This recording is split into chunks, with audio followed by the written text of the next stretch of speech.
I'd like to begin my remarks today with a quote.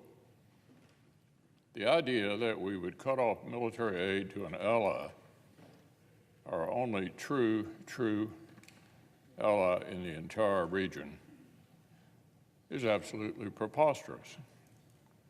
It's just beyond my comprehension why anyone would do that.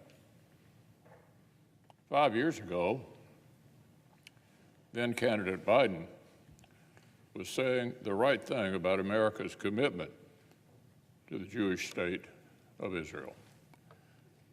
Unfortunately, today, he's doing the complete opposite. The president and his administration are withholding critical military assistance from Israel as it fights to restore its security against savage terrorists.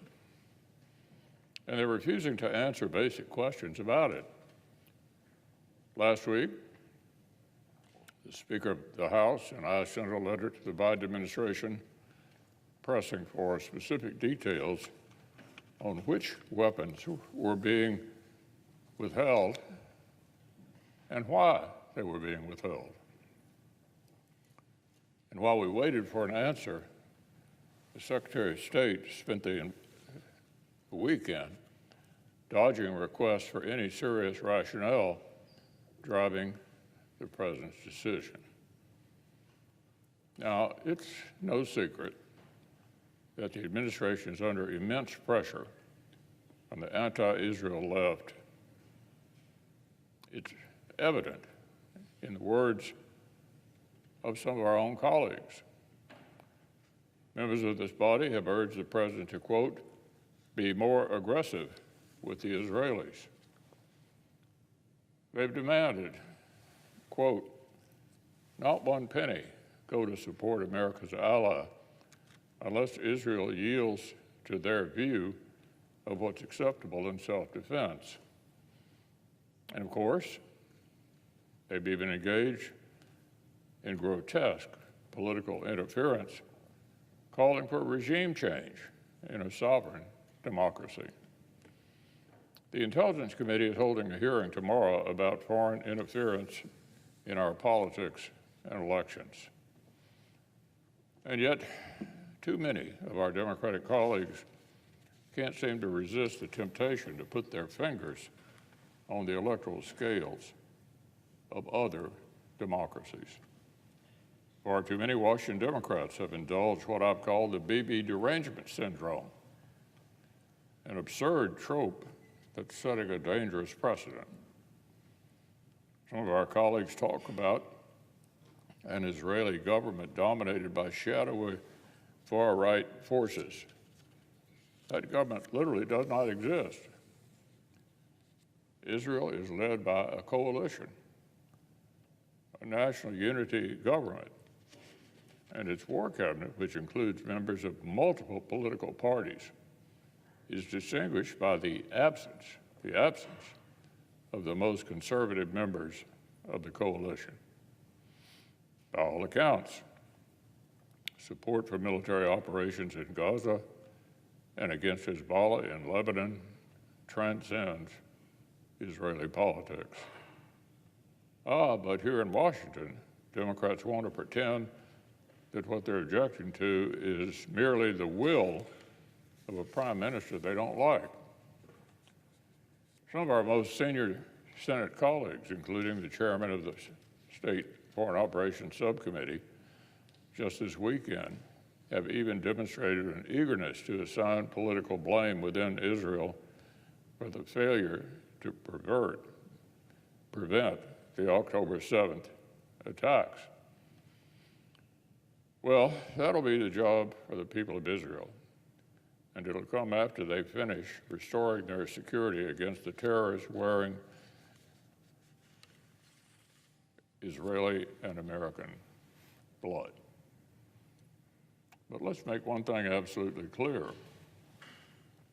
If the Biden administration continues to hector and impede our allies' progress toward this goal, a share of the blame for Hamas' success may well come to rest right here in Washington. Of course, there's already plenty of blame to go around among the Western institutions that have fallen into predictable patterns of dangerous anti-Israel bias in the months after October 7th. From the media, who rush to fit the deadliest attack on Jews since the Holocaust into tidy, artificial narratives of moral equivalence and cycles of violence. To the prominent international organizations who continue to elevate and legitimize outright terrorist propaganda. Just a few days ago, the United Nations finally admitted that the figures on Palestinian casualties it had held up for months as objective truth had been grossly overstated. As a spokesman put it, quote, "In the fog of war, it's difficult to come up with the numbers." No kidding. It's especially difficult to get accurate data when you rely exclusively on the word of Hamas.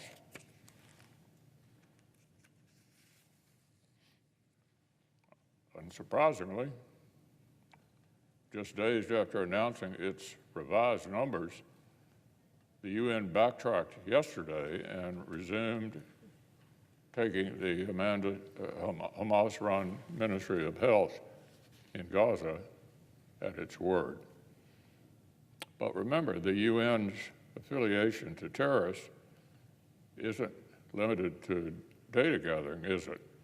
Employees of the UN's Relief and Works Agency, UNRWA, quite literally participated in the October 7th attack.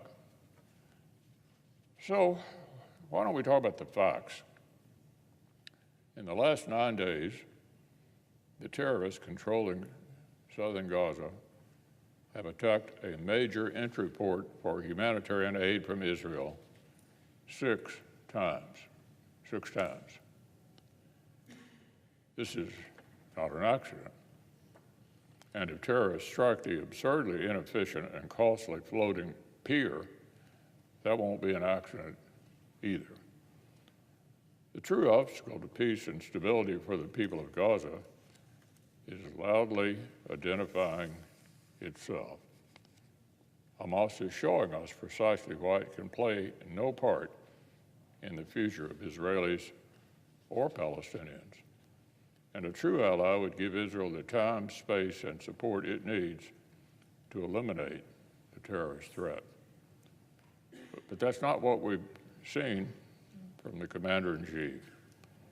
By limiting Israel's options, the president is giving the terrorists a lifeline. Does the Biden administration really expect Hamas to capitulate at a negotiating table when our conditions on Israel help terrorists survive on the battleground? And does the president think exhausting an arsenal of expensive low-inventory interceptors is changing Iran's broader calculus? The lesson from repelling Iran's direct drone and missile attacks on Israel or commercial shipping vessels isn't that we can't intercept them. The lesson is that we still haven't managed to compel Iran to stop doing it, and that we ought to be doing much more to rebuild our stocks and capacity to produce air and missile defenses, as well as the long-range weapons that can credibly threaten what Iran and other adversaries hold dear. This isn't new criticism, and it isn't a new problem. An emboldened Iran, an unchecked network of proxies and brazen violence against Israel, America, and the global economy. The president's choices have magnified these threats.